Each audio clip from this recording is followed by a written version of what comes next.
Olá, sejam todos bem-vindos a mais um episódio do Ablos Podcast. Sou Mauro Francis, presidente da Ablos. Hoje a gente vai sair um pouco da nossa rotina aí, que estamos entrevistando empresários do varejo, e trazer um tema que é muito importante, não só para as lojas de shopping, para as lojas no geral, que é a reforma tributária. Hoje eu tenho o prazer aqui de receber Clóvis Cabreira, especialista aqui na questão da reforma tributária, que vai trazer de uma forma didática e fácil de entender. Não sei se vai ser possível, né, Clóvis? Porque são muitos artigos e muitas regras aí que está todo mundo muito apreensivo com isso. Muito obrigado aí por aceitar o convite. E vamos começar aí, tentar passar para a gente aí de uma forma mais simples o que essa reforma está trazendo aqui para a mudança do nosso sistema tributário.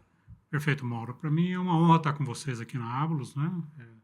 Fiquei muito honrado com o convite, né? E tenho a intenção de passar o máximo das informações possíveis, né, para a nossa audiência. Obrigado.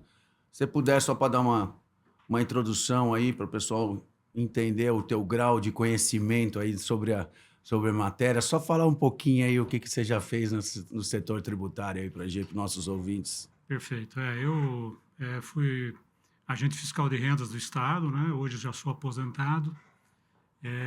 Participei por 30 anos do serviço público, todo ele na Secretaria da Fazenda, e dentro desse período eu fui 16 anos de atividades de gestão na Secretaria da Fazenda.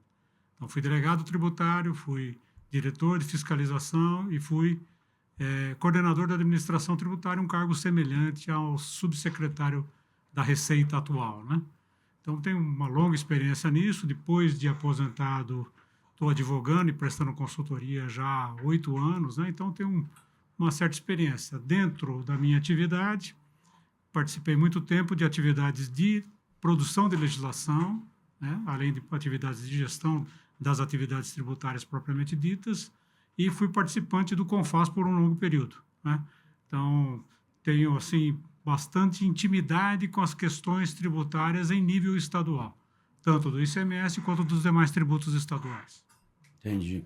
Eu também sou advogado, mas não exerço na área tributária e, como a gente estava conversando um pouquinho antes, para mim é difícil de entender, né? Então eu fico imaginando para o empresário, para um lojista que verifica e escuta todas aquelas matérias na televisão ou na internet, que vai começar 26, mas tem transição e utiliza a mesma e fica com a atual e um pedaço da... Então a gente vai fazer esse episódio aqui para uma tentativa aí da gente sintetizar.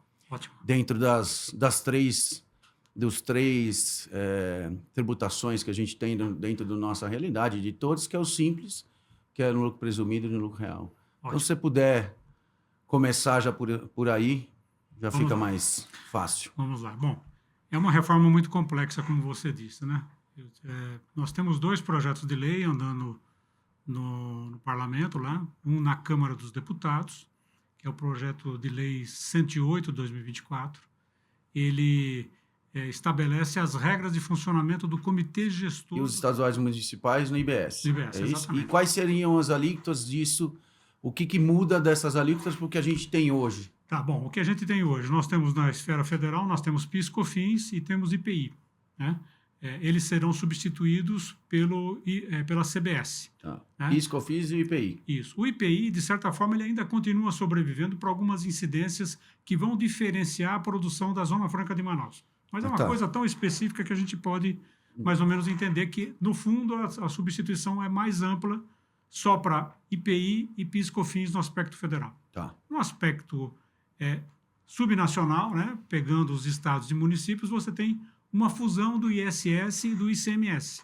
Né? Você tem algumas características típicas de cada um desses tributos atualmente, o ICMS incidindo sobre mercadorias e alguns serviços, né, serviço de comunicação e serviço Sim. de transporte, e o ISS incidindo na maioria dos demais serviços, né, desde de advogados, como nós, até outros prestadores de serviço, cabeleireiros, enfim, médicos. Então, você tem uma infinidade de serviços que são tributados pelo ISS. Então, você tem uma fusão, né? Atualmente, você tem alguns defeitos nos nossos tributos atuais, né?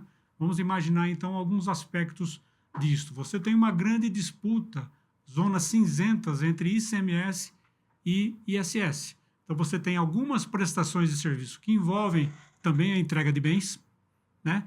E, ao contrário, você tem entregas de bens que também você tem algum grau de serviço envolvido, né? Então, hoje é uma grande disputa entre esses entes federativos sobre que parcela deve prevalecer ou qual tributo deve ser cobrado, né? Então, com essa junção, isso desaparece, né? Tem uma boa novidade nesse aspecto. A junção, contudo, ela traz uma carga tributária mais elevada para esses dois tributos, né? Você tem o IBS incidindo sobre uma parcela que antes era só de serviços, digamos, na alíquota média 2 a 2,5% no país, aqui em São Paulo 5%, como você sabe, Sim. do ISS, né? Esse tributo ele vai se juntar ao ICMS, então aqueles prestadores de serviço que não precisavam pagar o ICMS, automaticamente eles têm uma elevação da carga, porque eles terão que pagar a mesma carga dos demais bens que estão no IBS, né? Então você tem aí o primeiro grande problema, né? Uma carga tributária virtualmente ou potencialmente mais elevada para o prestador de serviço, principalmente para o prestador de serviços finais, aquele que faz o serviço diretamente para o consumidor. No meio da cadeia, você como advogado, eu como consultor ou advogado, cobro de uma determinada empresa uma prestação de serviço, só que o meu imposto será crédito para essa empresa. Então, no meio da cadeia, é uma questão de recomposição de preços, evidentemente, mas você tem um relativo equilíbrio, porque o teu imposto se torna neutro. Hoje, o ISS, você não transmite, ele não tem a característica de ser não cumulativo. O ICMS, sim, mas o ISS, não. Nós temos hoje uma produção de bens que cada vez está mais intensiva em capital intelectual, em prestação de serviços, né? Imaginemos, por exemplo, pecuária. Hoje em dia, é muito intensa a utilização na pecuária de biogenética, né? Assim como na agricultura. Então, todos esses serviços, a partir do momento que eles são prestados, eles poderão ser não cumulativos, ou seja, passa o crédito para o contratante, exceto na situação que for um consumidor final que estiver contratando esse serviço. Então, há um impacto, sim, bastante representativo. Foram criados até alguns regimes específicos, né, para determinados serviços, mas não para todos, né? Então, existe hoje um grande lobby ainda, um lobby legítimo, evidentemente, que eu estou aqui falando, de entidades e categorias batendo as portas dos parlamentares para dizer, olha, nós estamos excluídos de tratamentos diferenciados e nós precisamos ter esse tratamento diferenciado. É a grande luta das nossas entidades que congregam serviços, né? Então, não é talvez o caso exatamente de vocês, talvez ainda tenha alguma atividade que vocês têm... Alguns associados são serviços, mas a grande maioria é comércio, né? Isso. O comércio ele está hoje numa situação muito próxima do que é o ICMS em termos de carga tributária, evidentemente aqui com algumas ressalvas, né? As ressalvas sempre são onde mora o perigo, como se costuma dizer, né? Então, pensemos o seguinte, a alíquota desse novo tributo está sendo estimada em alguma coisa, inicialmente era 26,5%, por conta de alguns tratamentos beneficiados que foram dados pelos parlamentares. Essa alíquota de referência já aumentou, está em torno de 28%. Só que é um 28% por fora. Isso significa, no cálculo por dentro, que é o comum no ICMS hoje, né? Isso equivaleria, por exemplo, a alguma carga em torno de 22%. Se a gente pegar só o ICMS com carga tributária em torno de 18%, as alíquotas modais nos estados, tem diferenças, né? Mas a alíquota modal 18%. Se você somar mais PIS/COFINS não cumulativo, mais 9,25%, mais o ISS, você teria cargas tributárias que poderiam ser superiores a essa atual, né? Mas, evidentemente, que quando você compara as modalidades, ou seja, bens, você tem um achatamento provável na carga tributária, mas serviços você tem uma elevação, porque como a incidência ela é horizontal, né, você acaba tendo esses efeitos negativos. Para o comércio, né, para quem efetivamente paga ICMS hoje, a tendência é que esse tributo seja menor do que a realidade de hoje. Ou poderia, digamos, estar muito próximo da carga atual. Não vou dizer que está melhor. Está melhor, evidentemente, para a indústria, né? Para a indústria. Quando você chega na indústria, você também tem IPI, você tem algumas alíquotas altíssimas de IPI, por exemplo, para determinados tipos de alimento, né? Chocolates. Então, você tem cargas tributárias que chegam a 40%, 43%. né? Com isso, e cigarros, por exemplo, você tem uma carga altíssima, né? Mas para esses produtos comuns, ou seja, aqueles que não estão na linha do seletivo, você vai ter uma carga tributária mais baixa. Então, a indústria no todo, se a gente olhar de maneira horizontalizada, né, a indústria aplaude e está prestigiando bastante essa reforma tributária por conta desta característica que eu te falei. Entendi. Eu diria que para o comércio está mais ou menos empatado, dependendo da atividade, dependendo das características, evidentemente, né? Mas para os serviços você tem um encargo maior, conforme eu expliquei Isso aqui independente anteriormente. do regime que a empresa está. Isso, independente do regime, porque normalmente você tem a tributação do lucro presumido é alguma coisa que vai ter que ser repensada no momento seguinte, né? Porque hoje, no lucro presumido, você tem a inclusão do PIS/COFINS, né? E o PIS/COFINS ele vai estar fora dessa linha, ele vai não ter mais essas características atuais do PIS/COFINS. PIS/COFINS hoje você tem 3 modalidades. Você tem o PIS/COFINS cumulativo, que é aquele que se aplica a alíquota de 3,65. Isso. Você tem o PIS/COFINS de não cumulativo, aquele que você admite créditos, esse é 9,25. E você tem o regime monofásico do PIS/COFINS para alguns produtos, medicamentos, automóveis, uma coisa muito específica. Talvez a gente não precise aqui se focar nisso, né? Mas você tem esses regimes diferenciados. No novo modelo, você não terá mais isso. Você terá a CBS, que vai substituir IPI, PIS, COFINS, mas ela vai estar numa linha de imposto não cumulativo geral, né? Ou seja, tudo que você compra te dá crédito, tudo que você vende traz um débito e você faz o confronto entre um e outro para saber o quanto você vai pagar. Então, fundamentalmente, digamos assim, em linhas gerais, você poderia entender desta maneira. Tá. Entendi. E no Simples? Bom, Simples Nacional. Simples Nacional é uma grande bandeira das nossas entidades, até nós temos... Nós estamos batendo bem forte, estivemos Exatamente. agora com o presidente do Senado, levamos ali o manifesto de várias entidades assinando, questão do Simples, inclusive com a questão da atualização da tabela do Simples, que isso prejudica demais aí a nós estamos vivendo, né? Você terá no Simples Nacional algumas características, eu vou falar algumas gerais aqui para a gente refletir conjuntamente e ir trocando a ideia. Bom, primeiramente você tem hoje um limite, e esse é a grande luta das nossas entidades, tentando alterar essa realidade. Você tem um limite para os tributos federais na linha de 4.800.000 para o Simples Nacional. Para o ICMS e para o ISS, isso hoje é 3.600.000. Você já tem um degrau, e uma diferenciação. Isso vai continuar no novo modelo. Para a CBS, você terá o limite de 4.800, mas para o IBS, ou seja, aquele tributo dos estados e dos municípios, você vai ter isso na linha de 3.600.000. Mantiveram a mesma diferencial que nós tínhamos antes, de acordo com o nível de competência tributária que nós estamos tratando aqui. Então, essa é a primeira grande luta, né? Isso não está sendo discutido na reforma tributária. Nossas entidades estão indo lá para o Congresso para mostrar, olha, precisa resolver isso conjuntamente, né? Porque nós vamos ter, a partir de 2027, a vigência já da CBS. Se isso não se alterar, você vai ter a tributação ainda na linha dos 4.800.000, que é realmente muito defasada, né? Nós sabemos que isso já deveria estar num valor o dobro, muito superior. Muito superior.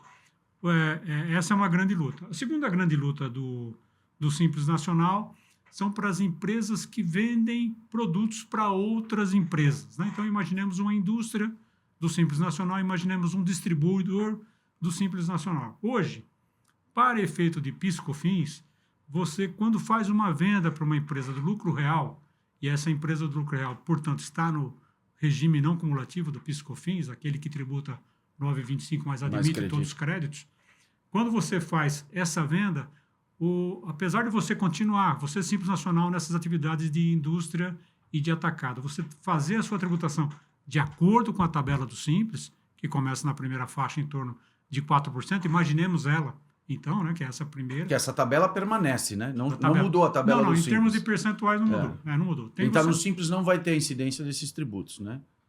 Só... Da IBS e CBS? Isso. Não, continua. Você pode fazer uma opção, ou continuar dentro do Simples Nacional e pagar esses 2 tributos dentro do Simples.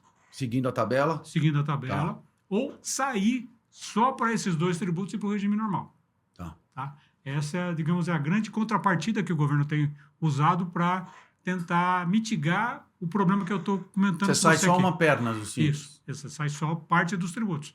Os outros continuam. Contribuição patronal, imposto de renda, O INSS. CSLL, né?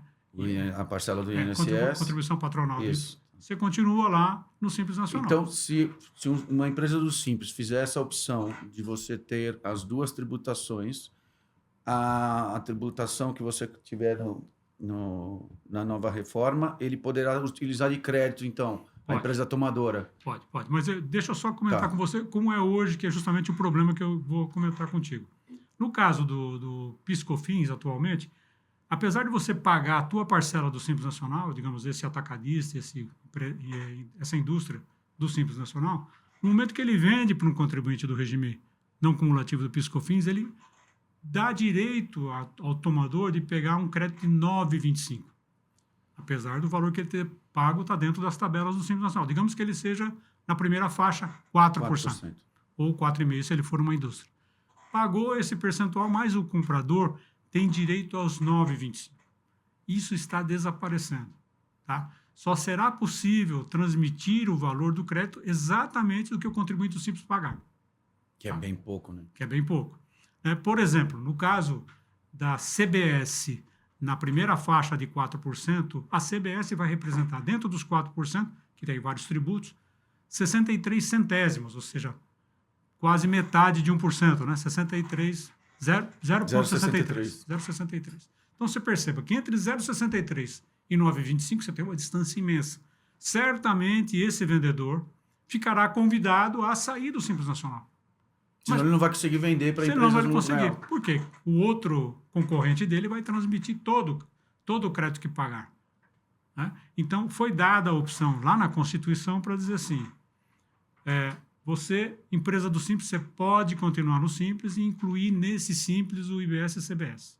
Mas a gente vai te dar autorização para você sair somente desses dois tributos do Simples Nacional. Você vai estar no regime normal. Agora, o regime normal, como você sabe, Mauro, vai te dar mais custo de contador, mais custo de conformidade, você vai ter que estar atento a uma série de outras regras, enfim.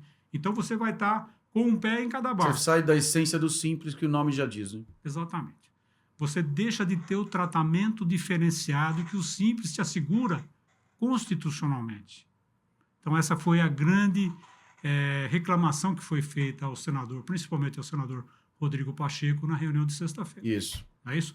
Foi uma grande grita de todas as entidades para dizer, olha, da maneira como está certo que é incluído na Constituição, mas vai ter uma diferença competitiva muito grande. Segundo grande efeito, terceiro, né? Então, o primeiro foi lá das tabelas, que você mencionou com muita propriedade. Segundo foi essa da questão da transmissão dos créditos. E a terceira, que eu acho muito mais grave, e essa vai pegar uma série de empresas que hoje são varejistas, né, dentro do Simples Nacional, é o fato de que, na legislação normal do IBS e da CBS, foram estipuladas algumas alíquotas reduzidas. Então, você tem alíquotas reduzidas para alguns tipos de serviço, para prestação de serviço de saúde. A cesta básica está 0%. Para medicamento, tem muitos medicamentos a 0%, outros tributados só a 40%, e assim sucessivamente. Você tem um rol grande de produtos que tiveram uma alíquota reduzida. O maior deles, vamos pensar na cesta básica, que é o principal, né?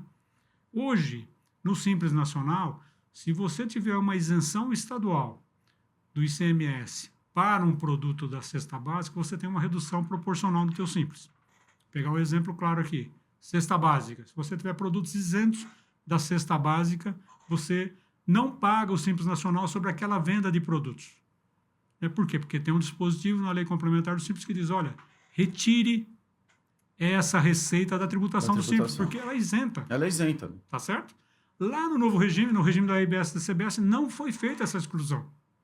Significa que o contribuinte do Simples Nacional, o pequeno varejista que vendeu um produto da cesta básica, um hortifruti granjeiro, ele vai ter que tributar novamente aquele produto pela sua tabela, sem ter a redução de base de cálculo que tem na lei geral. Entendi. Por quê? Porque não se estende o tratamento do regime normal para o Simples Nacional.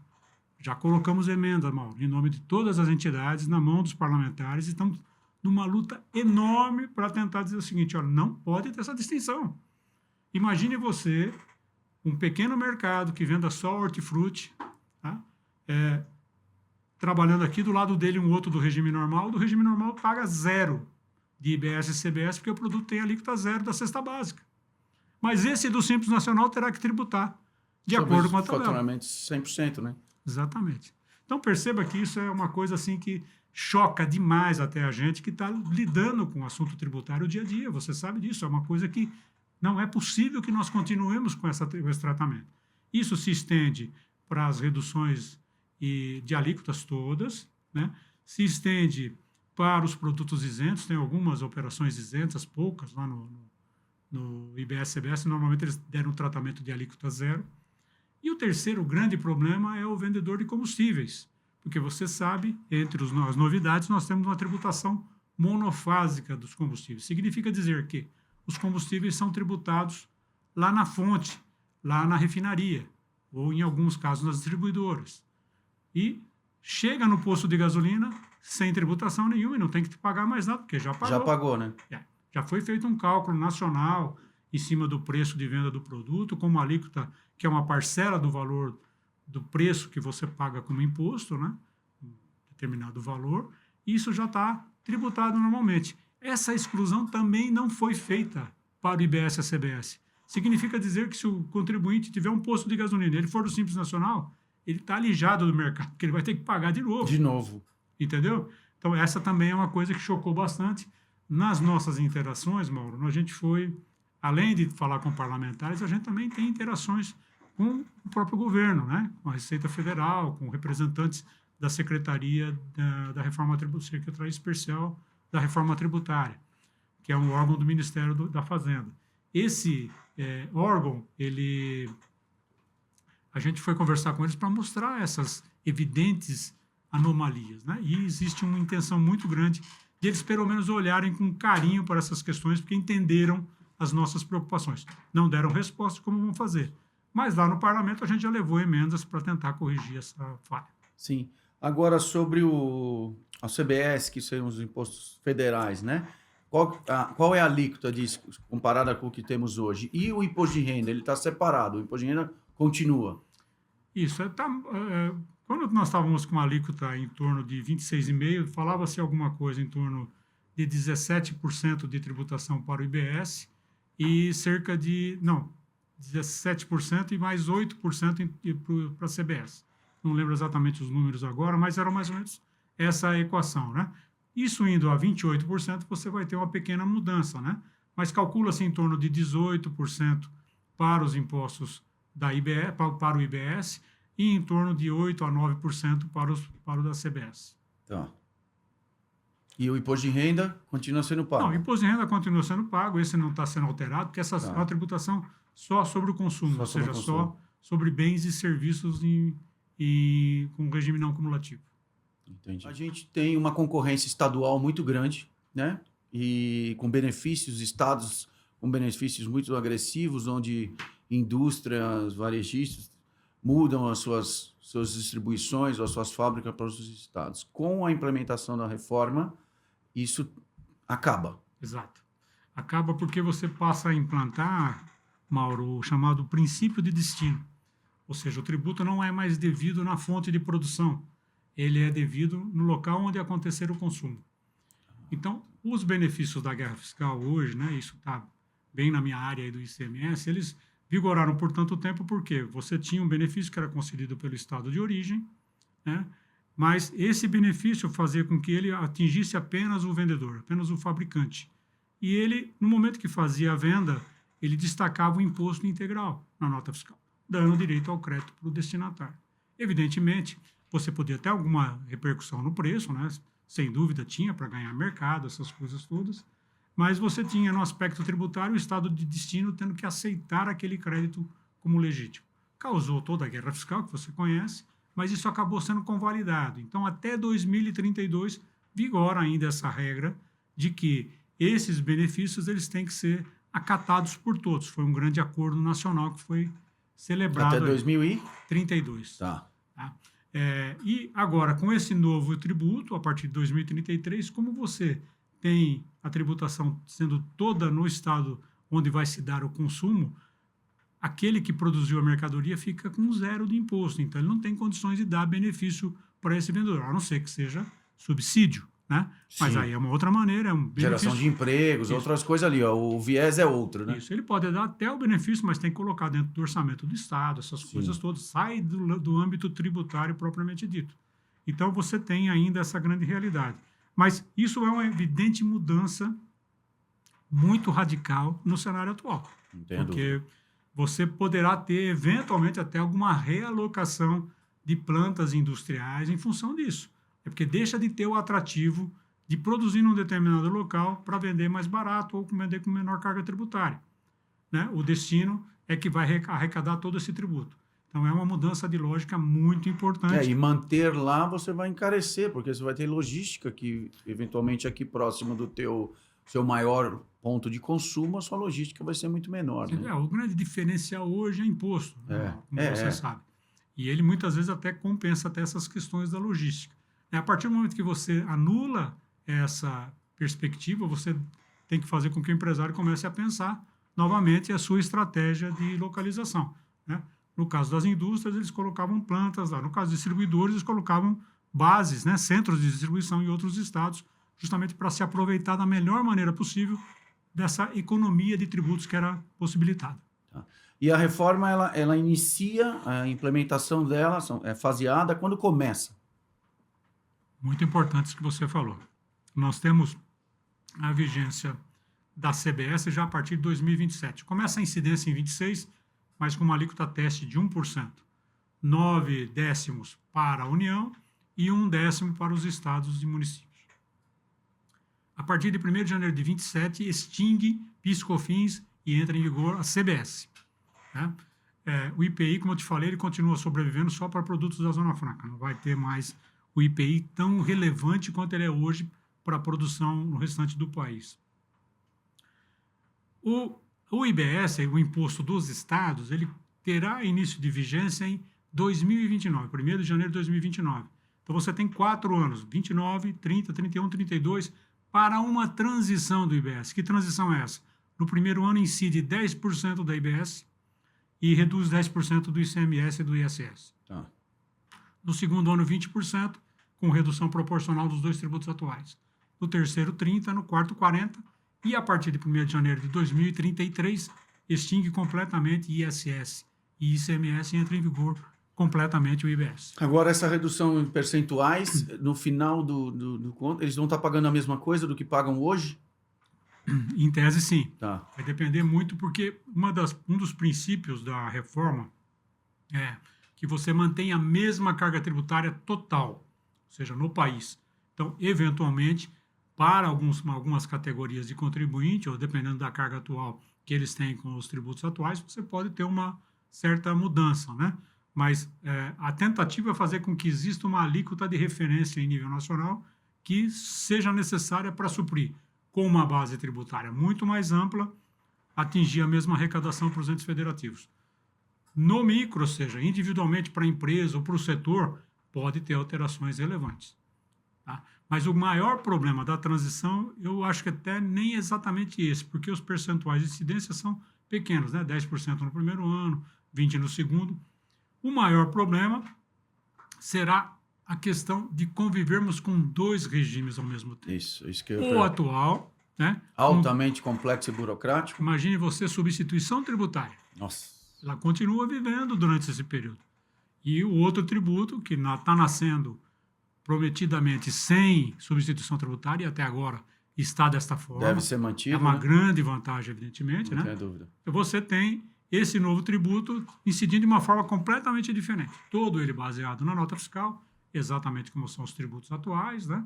Mas eu vejo que nós temos um grande problema burocrático de convivência dos 2 regimes nesse período.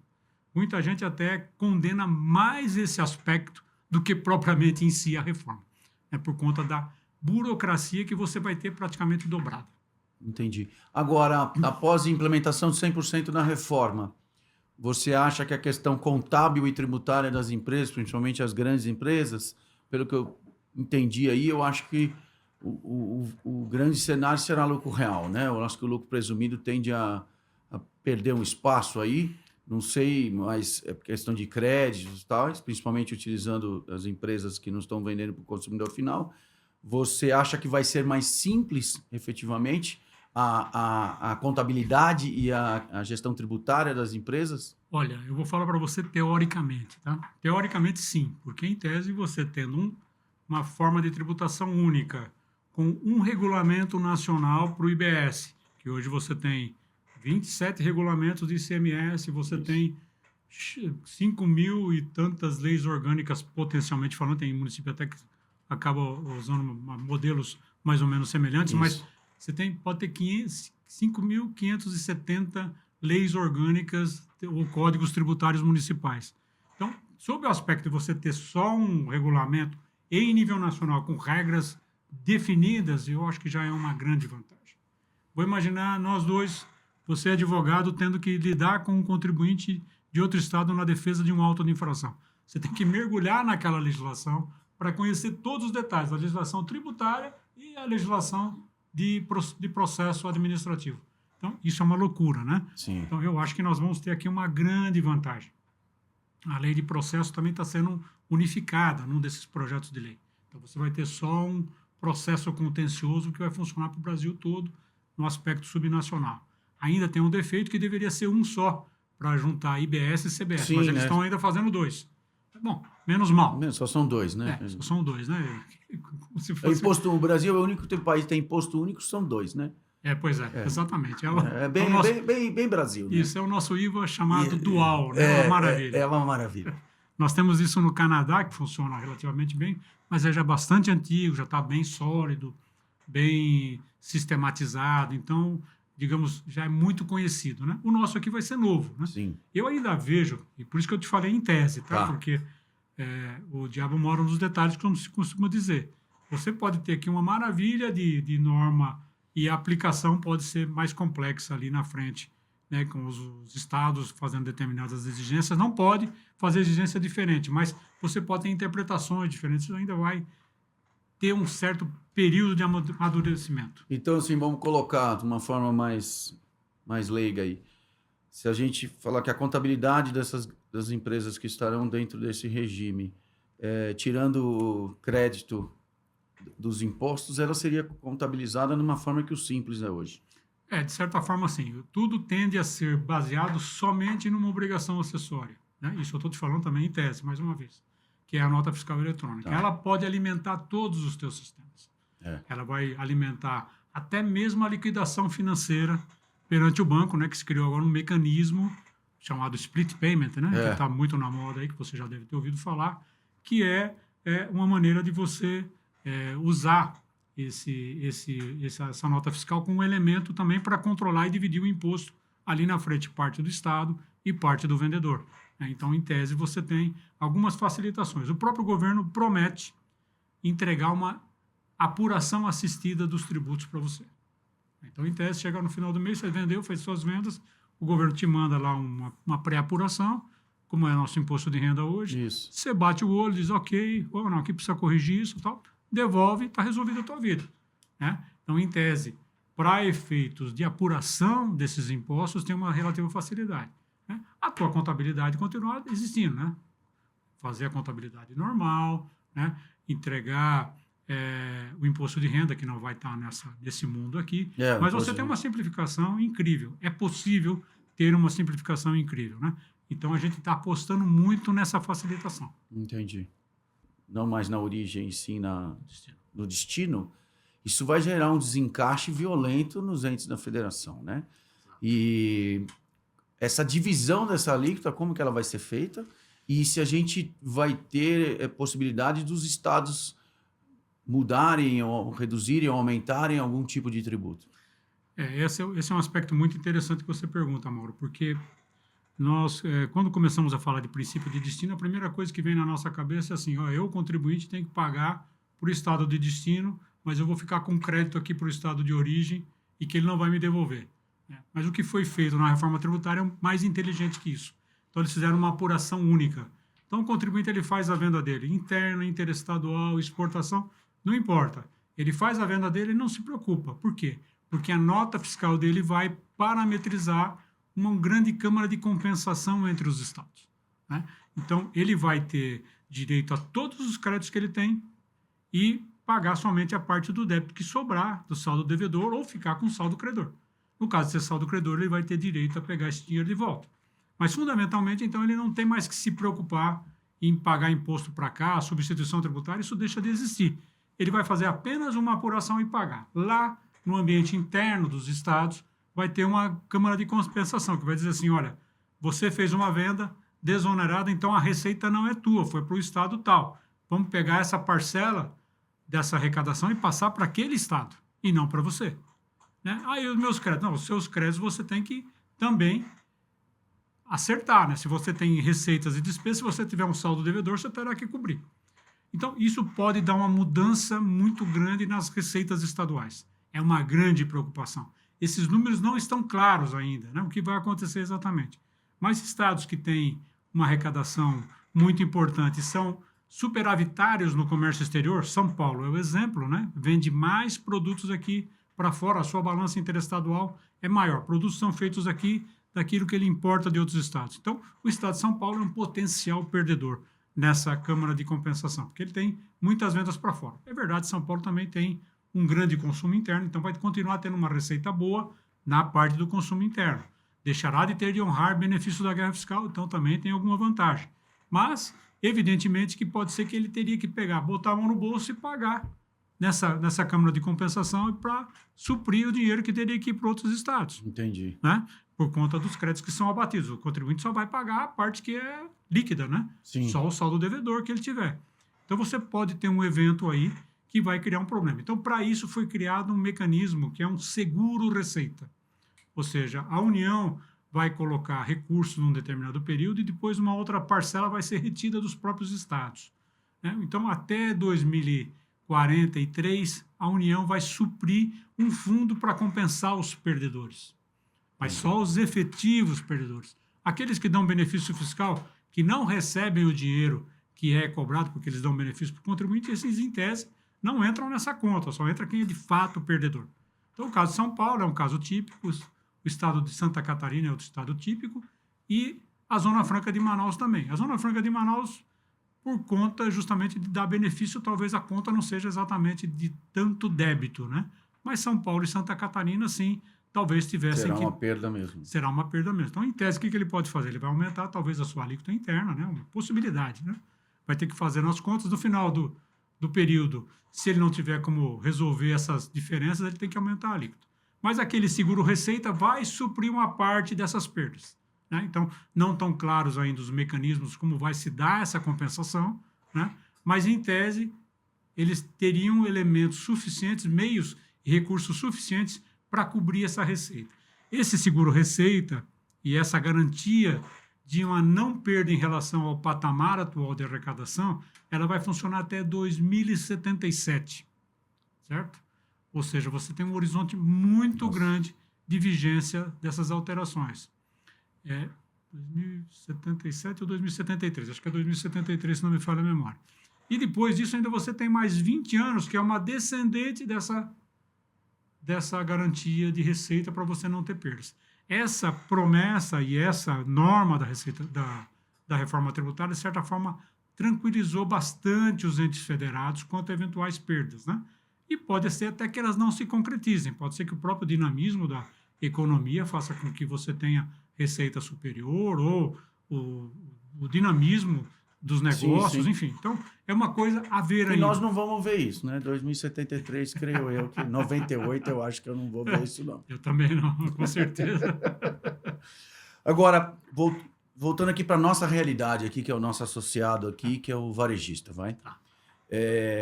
O que mais ou menos você consegue enxergar aqui para nós? O que vai mudar de fato no final do mês para o meu associado que está no Simples, para o meu associado que está no presumido no Real, que está vendendo para o consumidor final dentro do shopping ou na loja dele?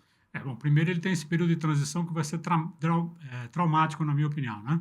Você vai ter que conviver, vai ter custos maiores de conformidade para conviver com dois sistemas. Então, essa é uma grande ameaça no meu ponto de vista.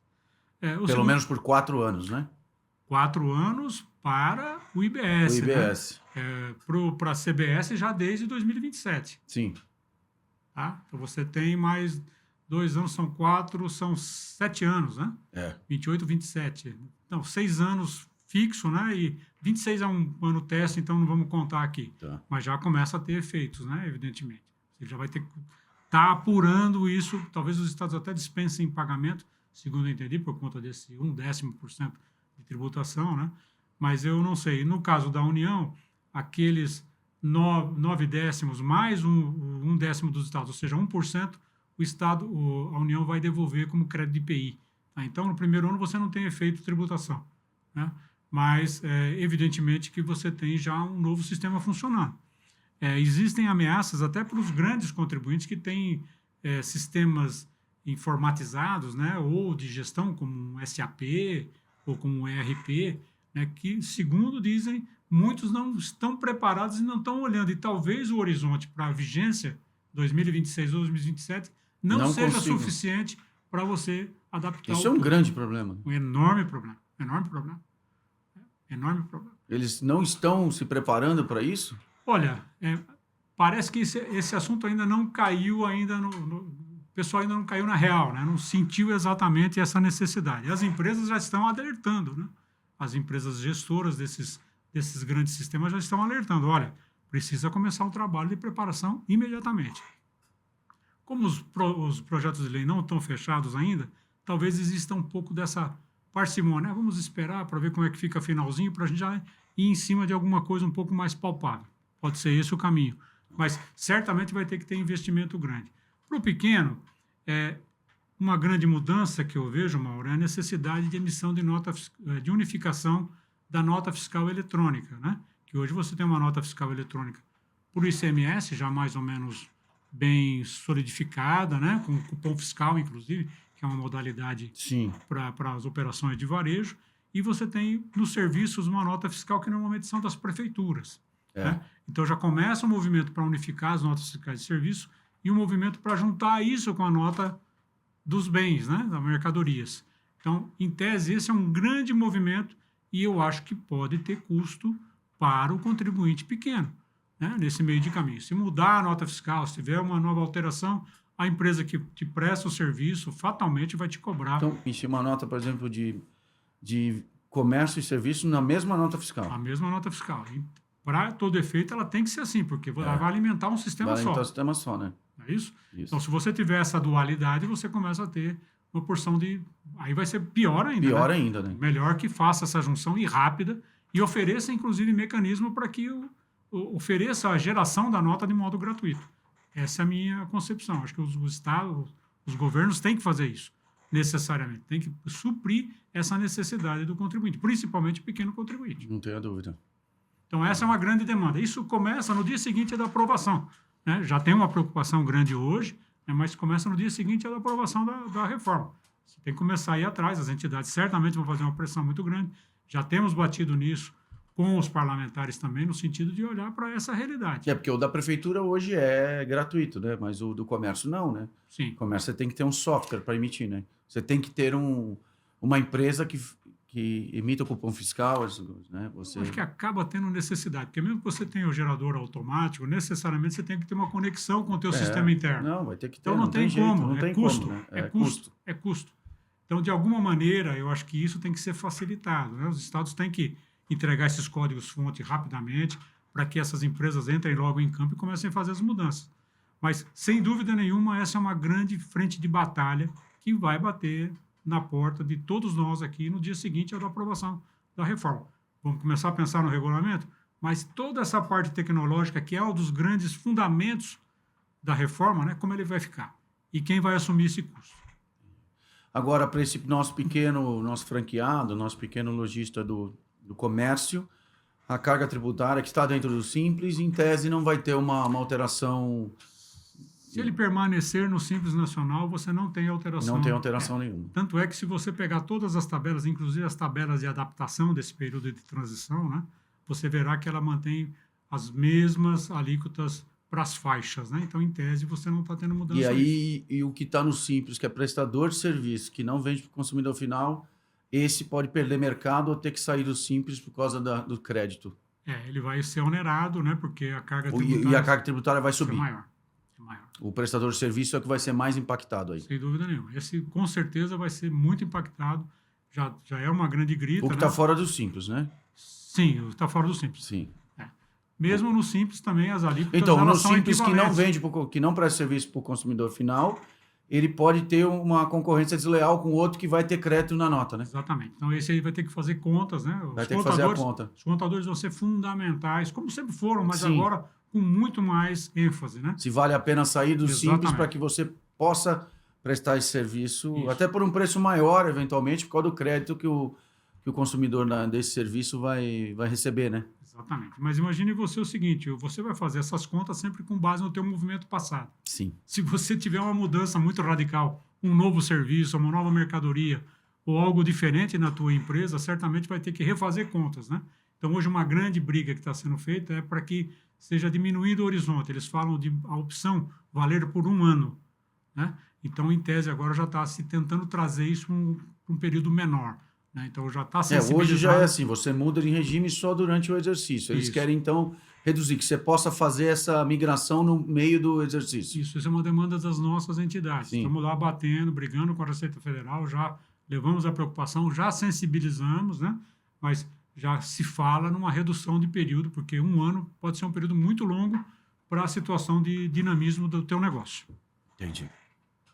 Clóvis, vamos colocar alguma coisa que é pontual nossa aqui. Alguns estados, a gente denomina como lei da moda, que são leis de incentivo ao nosso setor, onde existe uma redução drástica da tributação, utilizando CDs, fábrica que emite nota para CD e tal. O Rio de Janeiro é um e outros estados também têm. Isso acaba com a implementação da reforma tributária e não há nada que esses estados possam fazer para segurar ou manter esses benefícios, né? Na parte tributária, não, Mauro. Eles teriam que olhar os seus próprios orçamentos e, eventualmente, abrir mão de alguma receita não, de colocar no orçamento subsídios diretos para essas empresas ou para as atividades. Então, poderiam prestar mais apoio para a infraestrutura, eventualmente até mesmo subsidiar a manutenção da empresa no local, enfim, até mesmo até 2032, 29, 30, 31, 32, ou seja, naquela transição do ICMS, foi criado um fundo para que o governo federal pague diretamente para as empresas a parcela que eles forem perdendo de ICMS. Então, foi criado um fundo de compensação de benefícios, basicamente, tá? Então, sai fora o Estado, entra a União, com um fundo que foi criado exatamente para isso. Não sei se ele será suficiente para cobrir todo esse valor, mas, em tese, ele vai olhar cada um dos benefícios e, em tese, ele vai dar subsídio direto para essa empresa. A partir de 2033, os estados que quiserem incentivar determinadas atividades vão ter que fazer a mesma coisa. Tem que criar fundos estaduais dentro dos seus orçamentos sem natureza tributária para poder subsidiar essas empresas. É a alternativa que se enxerga neste primeiro momento. A gente verifica aí pela mídia, dá sensação para a gente, e que a não atualização da tabela do Simples e esses gatilhos aí que o Simples terão, principalmente quem não vende para o consumidor final, que parece que a intenção deles é acabar com o Simples e todas as empresas estarem dentro do novo sistema. Você acha que isso é o viés, é o que o governo pensa mesmo? Ou o Simples vai continuar, tendo em vista os benefícios e a simplificação que o nome já diz, para que o empresário tenha ali a sua contabilidade, nem precisa de um departamento tributário, né? Sim. Bom, a visão de muitas autoridades sobre o Simples Nacional é uma visão de renúncia fiscal, né? É assim, inclusive, que é colocado no orçamento da União como um gasto tributário, né? Mas a visão constitucional que nós temos do Simples Nacional é diferente dessa, você sabe. Sim. É um estímulo ao empreendedorismo e à formalização de empresas, e o valor que é reduzido de carga tributária é justamente para dar um tratamento favorecido a esse segmento, fazer com que eles tenham condições de, nos primeiros anos de vida e até se solidificar, de ter um tratamento diferente daqueles que têm as empresas normais. Então, eu acho que é equivocada a ideia de dizer que tem que se fazer a redução do custo do Simples Nacional, né, como tem sido apregoado, e a gente tem visto na imprensa alguns comentários nessa linha. Me parece que é algo que comentamos aqui, e parece que nós teremos sim um prejuízo. Daí a nossa grande luta, né, irmanados, as entidades estão todas lutando conjuntamente para evitar que isso aconteça. Sim, isso impacta diretamente o mercado de franquia, que praticamente quase todos estão utilizando o Simples, né? Porque Sem estão dúvida. dentro da faixa dos 300 mil ali de faturamento. Você dá um impacto violento ali no custo dessa empresa, da manutenção, folha de pagamento e tal. Então, não é uma renúncia. Não. Não é uma renúncia fiscal. Isso é envolve tudo, geração, como você colocou, geração de emprego e tal. O pontapé inicial para o empreendedor, tudo Sim. isso, né, impacta. Mas, Clóvis, muito obrigado mesmo pela sua aula aí, muito Não, didática. Eu, né, que não sou totalmente leigo aí na área, pude aprender aqui hoje com você. Muito obrigado por ter aceitado o nosso convite, dedicado a esse tempo aí para a gente. E espero que você tenha gostado aí do nosso podcast. muito bem, muito obrigado. Fico muito satisfeito de ter participado aqui com você. Foi um bate-papo muito agradável, né? De um tema difícil, né? Sim. Mas que mostra que a nossa união será talvez o diferencial para que não se concretize esses riscos todos que nós comentamos durante a nossa reunião. Não, tá bom, muito obrigado. Encerramos mais um episódio do Abros Podcast. Sigam-nos nas redes sociais, no YouTube, no Facebook. E em breve mais entrevistas aí para fomentar nosso segmento. Obrigado.